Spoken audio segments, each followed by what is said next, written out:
मग तुम्ही वाहन JCB हे बोलवत आणि तुम्हाला कुणाला हे केलं तुम्ही काय आदेश होता तुम्हाला मग आता काय केलं पाहिजे आम्ही सांगा बरं सगळ्या माणसांनी म्हणजे आम्ही दोन बराच वाहूसाठी आता हे ट्रॅक्टर भाडं मशीन भाडं आम्ही सकाळ धरणं इथे ह्याचं काय केलं पाहिजे सांगा की आता माझं तुमच्या एकट्याचा विषय नाही मग तुम्ही मॅडमला बोला ना आम्ही सगळं देतो की तिथं तुम्ही सकाळ धरणं काय केलं सांगा बरं आतापर्यंत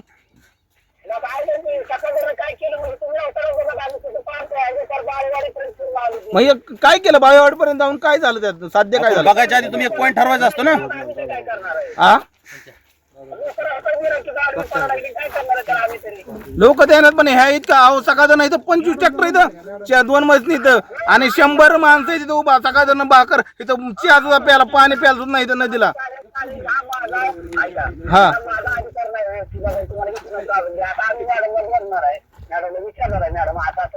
ऐका ना मी तुम्हाला सकाळी 8 वाजता फोन केला होता की भाऊसाहेब अशाशी अडचण आहे गट नंबर तिकडला वेगळा सांगतात तुम्ही त्या टायमाला मॅडमला किंवा भाऊसाहेबाला कल्पना दिली का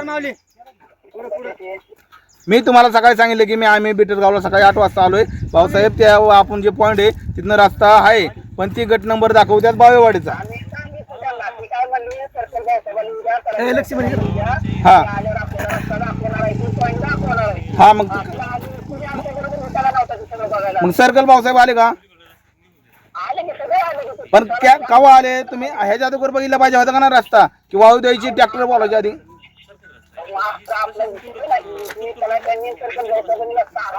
ऐका की ह्यातनं ऐका बरोबर बाकीच्या गोष्टी काय झाल्या आता ह्यातनं काय करायचं सांगा हे वाहन इथे उभा आहेत त्यांचं काय ह्या वाहनांचं ऐका की ह्या वाहनांचं भाडे तत्व सहित आणि ह्या ड्रायव्हर सहित भाडं निघलं पाहिजे तरच आम्ही इथनं हलणार आहे नाही तर सगळे वाहनांना तहसीलदार पैसे लावतो तिथं ह्यांचं कोणी बघितलं पाहिजे आम्हाला 2 बाराच वाहू देता नाही